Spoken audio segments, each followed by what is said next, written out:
So this is a bit of a different video than normal. This is me looking at hammers. So I have 4 here, and we have the Warrington hammer, which is not really used anymore for knocking in pins and stuff like that. When we used to do beading and stuff, but we don't really put loose beads in anymore because everything goes out fully glazed. But used to love this hammer. We've got the 20-ounce Estwing with a leather handle.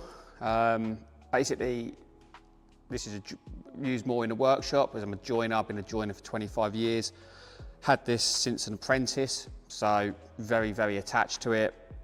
You could say it's helped me to get to where I am now, because now have me in business and stuff, so a lot of emotional attachment on this. So 20-ounce claw hammer with a leather handle.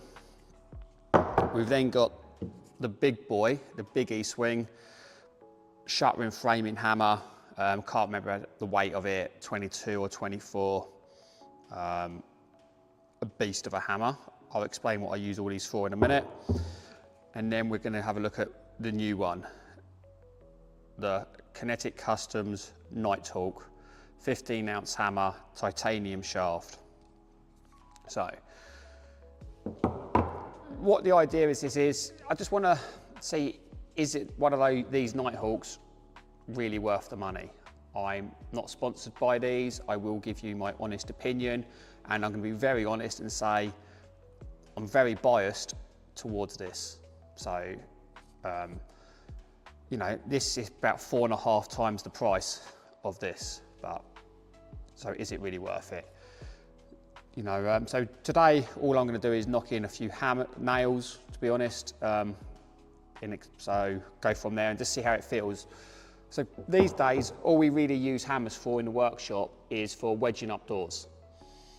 Back in the day, we used to use them a bit more, knocking feet on doors, a few other bits and pieces I can't really think of right now. But today, because everything goes out basically finished paint, finished glazed, everything's done, we do everything for them. All we really use these for is knocking wedges into doors, and does that perfectly. Can't complain. Only slight drawback is if you're doing a lot of them, let's say you've got loads of internal doors, 6-panelled, which means you've got bottom rail, middle rail, 3-stroke intermediate rail, top rail, what's that? 4, 8, 12 wedges per side. It can get a bit much with the old vibration and shock coming back through the steel handle. But generally, if you've got loads of them, you'll be doing that with 2 people anyway. So you're only really doing 12 instead of 24. And then once you've wedged them, you've got to clean out the glue up the other door. Your arm's okay by then. But if you are doing them by yourself, you're doing a lot of it, you do get transfer from the wedges up there, but it's not the end of the world. So that's what I really use these for these days. For me, it's a bit small for wedging upstairs, which is why I brought this. And this is only used for wedging upstairs. It's a beast of a hammer. Absolutely love it. Don't get me wrong. If you've got like a 14-flight staircase, depending how you're wedging it, if you're wedging it with it all laying down, so you're wedging down like this, it's not too much of a problem. But if the staircase is on its side, the bottom ones are really easy to get to, but the top ones, when you're wedging sort of like that, it does make your arm ache. So depending where it is, sometimes you can grip up and down on it, but it's an absolute beast and I love it. Again, you do get shock transfer through here, which is one of the only reasons I brought this, because I've been told, being a titanium shaft and with the grippets on here, it should dramatically reduce the amount of shock it's being transferred up your arm. Absolutely love this hammer. I think it's absolutely fantastic. I'm not a huge fan of the fact that when I got this, it comes with a book and says you have to check this nut every so often. Like, I've never had to check this for 25 years. Why have it now got more complicated, making sure the head and all that lot. You're going to break them, doubt it, but it is what it is these days. So, but yeah, I just want to tell you what I think's best, really. So let's find out, shall we? All I'm going to do is, all I could find kicking around was 30mm galvanised clout nails and some galvanised round nails, 100mm. So I think, let's be honest, not going to use this, because all we'd really use this for these days in the joinery, because we don't really knock any pins anymore. It's just for small work. So if we had like sashes, but even sashes these days are mainly comb jointed. So this would only be for, if we had some single glazed sashes with the old fashioned franking like haunch joint on there, then we would use this for knocking in the wedges, because we don't need anything too big and powerful. So this is quite redundant these days. So we won't be using this, it's a small 10-ounce thing.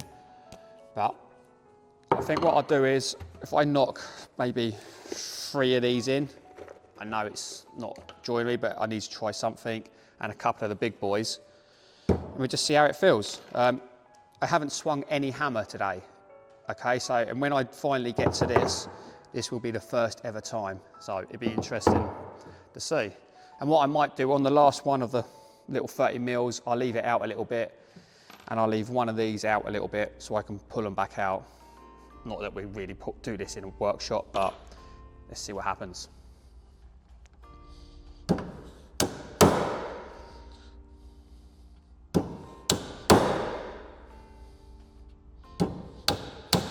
I'll say do that.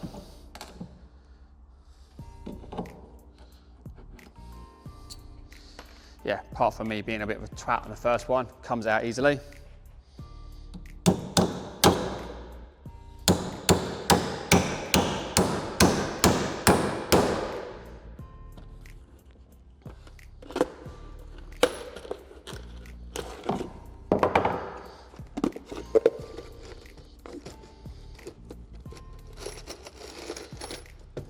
It helps if I had that open.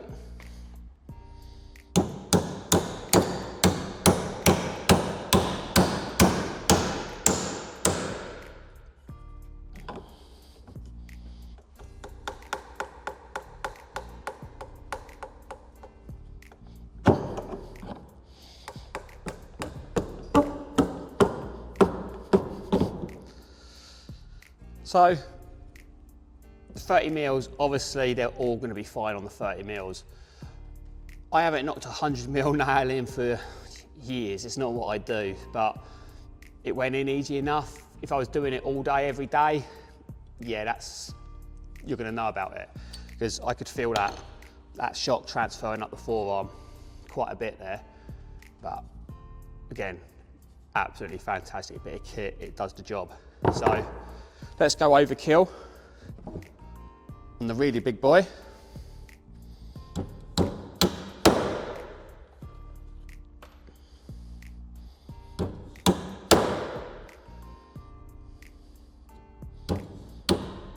Like really having to hold back on this, because it's just a beast. I could do them in one very, very easily.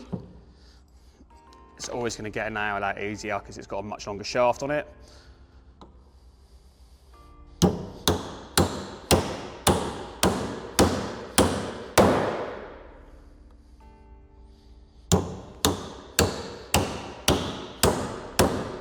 Now, carried away.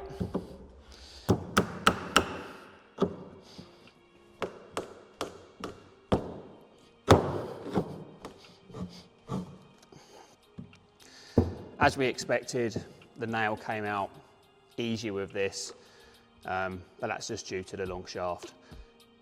If I was swinging this all day long, it would tire me out, but it was easy to drive nails in. It was relatively easy to get nails out with this, so can't complain. Now, first ever swing with this. Just this, how much lighter this feels in the arm, in the hand and the arm compared to this bad boy, is night and day. And the grip, I must admit, feels really nice on this. So yeah, this is interesting.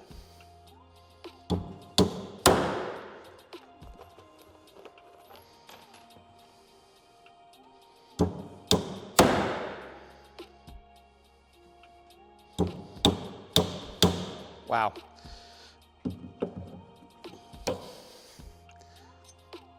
impressive.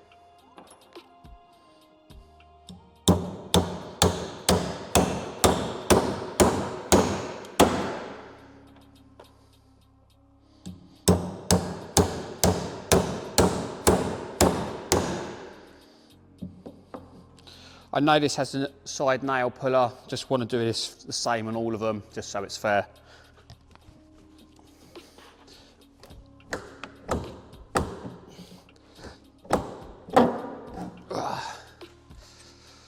Now, if I used the side nail puller, it probably would have been easier, but once I got it going, it was very, very easy, but to get it, it was harder to get it going with this than it was this.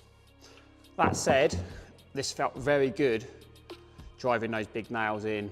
Didn't get anywhere near the amount of shock transferring up my arm. So yeah, very impressive, looks amazing. Have my name, well, my business engraved onto it as well. So can't complain. But in summary, if you're in a workshop, in my opinion, get one of these. You know, it's going to do everything you need for it. You know, it's a fraction of the price of one of those. It's a brilliant bit of kit for what you do in a workshop. If you're on site, absolute no-brainer. If you're a framer, a roofer, anything like that, which is using one of these all day, every day, 100% this is worth the money. Like, there's no contest in my opinion. 100% this is what you want. If you're on site as a framer, doing stuff all day, every day, this is brilliant. It's got a magnet in the bottom of the handle as well, which is quite handy if you're just putting in your pouch or whatever. With the side nail pull, absolutely brilliant bit of kit. And if you're a tool tart and you like showing off and you've got too much money and you're in a workshop, yeah, get one of these, because you know it will save you buying two, even though both of these is still far cheaper than one of these. You know, this, you can grip down on it, so if you want to be a bit more delicate, you can. Also, it does come with this rubber cap, so you can actually shove this on the end and use it as a bit, you know, if you're doing a bit more delicate work, knocking up something, a bit like a rubber hammer, it will work as that as well. So yeah, in my opinion though, if you're in a workshop, stick with one of these. Unless you've got money to burn and you're a tool tart, then get one of these. But if you're on site as a framer, 100% get yourself one of these. And if you have any questions, please drop a comment, and hopefully I will get back to you, and hopefully that made sense to you. Thank you very much for watching.